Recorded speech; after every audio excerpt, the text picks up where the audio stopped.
Welcome to my channel, where the scariest stories come to life. Before we dive into today's chilling tale, make sure to hit the subscribe button and turn on notifications, so you never miss a story. Now, let's get into the horror. Each year on my brother's birthday, my father and I try to find a new way to ensure he's remembered. With Dad being out of the country this year, I had to celebrate his memory on my own.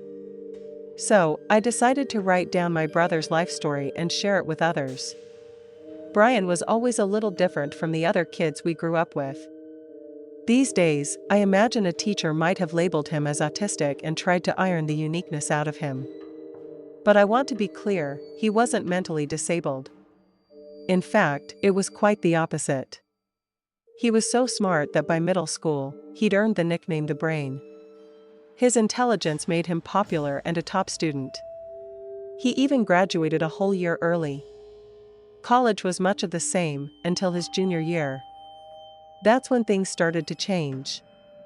He began skipping classes and disappearing for days. Eventually, we discovered he was hearing voices. My dad flew into town and took him to a doctor. It took a few tries, but he was finally diagnosed with schizophrenia and put on medication. Even with treatment, it became clear he wouldn't be able to finish school. He moved back home, and that first year was a roller coaster as doctors tried to find a long-term solution. He'd do well for a few weeks, then disappear again. We later learned he had been self-medicating with street drugs to suppress his symptoms. To our relief, just after the new year, the doctors finally found a medication that worked. Things improved drastically. Around that time, a local program started to help people with mental illness find employment. Brian signed up and soon landed a job at a convenience store just down the street. It turned out to be both a blessing and a curse. He loved that job. It gave him purpose and pride. After 2 long years of struggling, his life finally fell back on track. For the next 2.5 years, everything seemed stable. Then, the store closed. Losing the job he loved so much sent Brian spiraling again. He went back to sleeping on the streets and using drugs. Off his meds, he became someone I barely recognized. He'd vanish for days, come home to restart his treatment, do well for a bit, then suddenly stop and disappear again. One day, he left and never came back. After a week of silence, we started to worry. He had always come home before. We gave it a few more days, then began driving around town, checking all his usual spots. No one had seen him. We panicked and finally went to the police. But since he was an adult with mental health issues, and we had no proof he was in danger, all we could do was file a missing persons report. The cops said they'd keep an eye out, but that was it. All we could do was go home and hope he'd show up. But time passed, and hope began to fade. I held myself together and tried to stay optimistic, for Dad, and especially for Mom. But she struggled the most. She said more than once that she had a really bad feeling. She couldn't shake it. After a year of nothing, I realized that if Brian was alive, only he could decide when, or if, he came back. Letting the uncertainty consume me wasn't helping. We tried to move forward. Dad and I managed, more or less. But Mom never did. Eventually, the doctors discovered she had breast cancer. I believe the stress of worrying about Brian 24/7 contributed to it. Maybe even caused it. She refused treatment, no matter how much we begged. Within 6 months, she was gone. Now it was just Dad and me. Forced to pick up the pieces once again. Life carried on in a dull, quiet way. Then, 2 years later, we got the call we'd been waiting for, but it wasn't the news we hoped for. Earlier that month, a family had purchased the old convenience store Brian once worked at. They hired a cleaning crew to clear out the place after nearly 8 years of abandonment. One morning, while clearing debris from a collapsed ceiling in the storage room, they made a terrible discovery. Under the rubble was a human body. At first, police had no idea who it was. There were no visible signs of trauma or cause of death. After 3 weeks of investigation, including an autopsy and DNA tests, they confirmed it was Brian. They never found a definitive cause of death. There were no marks on his body. Drug paraphernalia was found nearby, so overdose was the strongest theory, though nothing could be proven, not even whether it was accidental or intentional. So, over 7 years after we lost him, Dad and I were burying Brian beside Mom in the family plot. That day was unimaginably hard, but knowing where he was at last brought some peace. We only wished Mom had lived to see it. She had been right all along.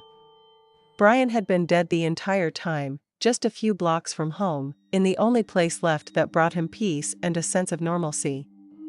Strangely, knowing that made me smile.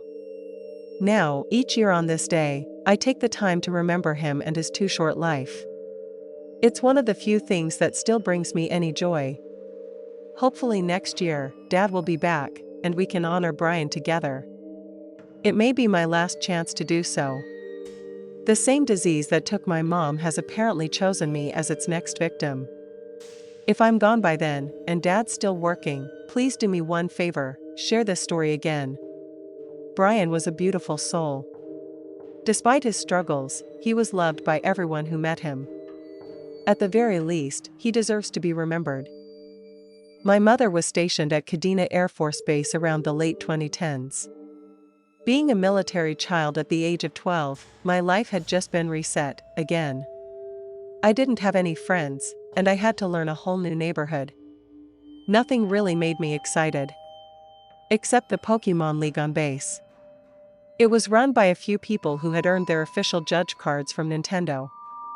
They held tournaments, hosted game nights, and had their own gym and Elite Four system. It was a blast, playing the card game, diving into the video games, and just being around others who loved Pokemon as much as I did. I made a lot of friends there, and one of them was one of the judges. I'm still thankful to that judge today. If it weren't for him, I might not be here. Let's call him Professor Getsu, for anonymity's sake. He was incredibly kind, the youngest of the 3 judges, always dressed like a Pokemon professor. He looked like he was in his late teens or early 20s, with dark hair, glasses, and a skinny frame. He helped all the newcomers, acting like a big brother we all admired and wanted to beat in card battles and games. Even if his in-game name Getsu was a little nerdy, even by our standards, he was cool. He was usually one of the last to leave events, helping to clean up, and he lived nearby. That last detail is important for what happened next. It was a cold night, and the event had just ended. I was sitting outside in the parking lot, scrolling through memes my friends had sent while waiting for my parents to pick me up. I was zoning out when someone called to me. Hey, girlie. You play Pokemon? I looked up to see this really large guy, kind of chubby. I'd seen him around at a few events, but he never stood out.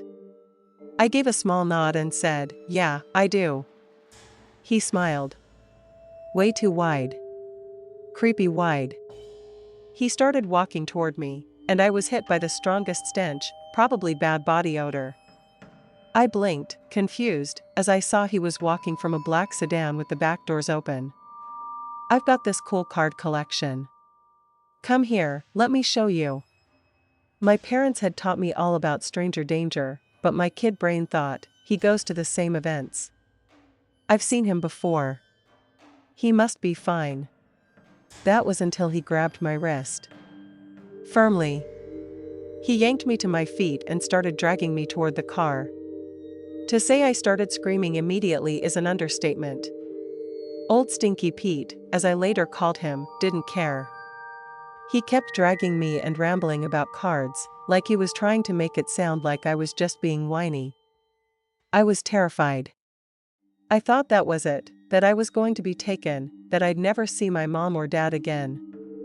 I imagined my face on a milk carton, one of those missing kid posters. It sounds silly now, but back then, I was sheltered. I didn't really understand death or danger. And then, thankfully, Professor Getsu walked out of the building. He must have been heading home, but he saw what was happening. Suddenly, I heard the sound of fabric slapping skin. Getsu had swung his coat into the man's face, hard. He grabbed the man's pinky and yanked it back. Hard. The guy screamed and let go of me. The professor pushed me behind him, tore his coat off the man, then kicked the back of his knees. The guy collapsed. Getsu grabbed his wrists, pulled them behind him, and drove his knee into the man's back. The professor's expression was cold. That warm, big brother persona was gone. In its place was someone else, something terrifying. Even I was a little scared. When he spoke, his voice was sharp and dangerous. If I ever see you back here doing this to one of my charges, I'll make sure what happens to you will make Japanese prisons look like a vacation. The man scrambled to his feet and ran to his car. He peeled out of the lot and vanished into the night. The professor watched until the car was gone, then turned to me. He gently guided me back inside and bought me some fish and chips. We sat and waited for my parents. His warmth returned, he was back to being the big brother I knew.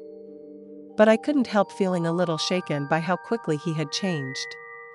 Later, I found out that Professor Getsu also helped teach self-defense classes with his mother at the local activity center.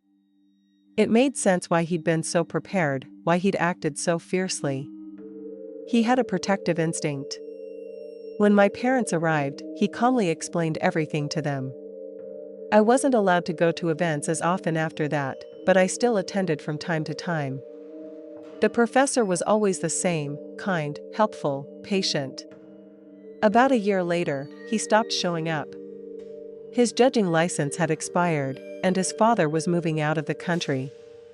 Now that I'm about the same age he was back then, and with a little sibling of my own, I understand what he did on a deeper level.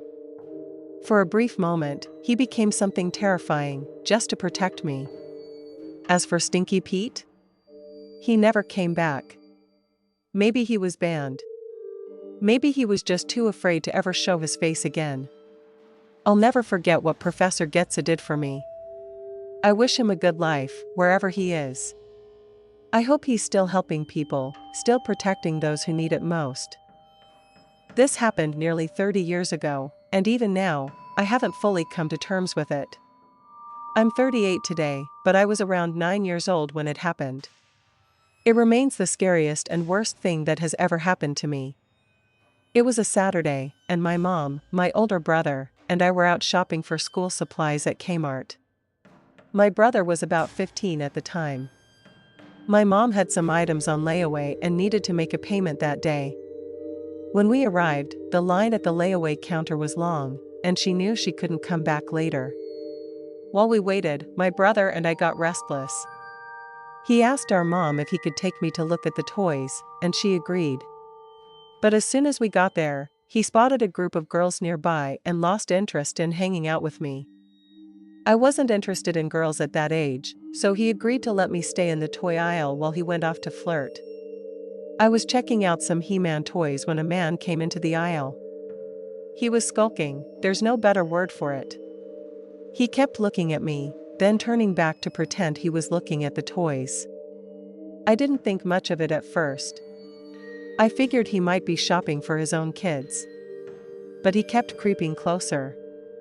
Every time he picked up a toy, he'd step nearer, always glancing at me. Eventually, he was right beside me. He picked up a Skeletor figure and said, "Hey, kid. Do you have a Skeletor?" I shook my head. "No, I don't." He showed me the toy.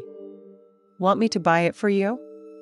"Just come up to the registers, and I'll get it for you." I said no again. "Thanks, but I'm supposed to wait here for my brother." "Don't worry about it," he said. "I'll buy it and bring you back before your brother even notices you're gone." I shook my head again, uncomfortable. I really shouldn't, but thank you. He wasn't getting the message. He just kept talking, insisting, trying to persuade me. I kept wishing my brother would come back, or that some adult would walk by and help. But the man wouldn't leave. Instead, he got even closer and suddenly put his hand on my shoulder. My instinct was to pull away, but then I froze. I felt something hard pressing into my lower back. I couldn't see it, but it felt like a blade.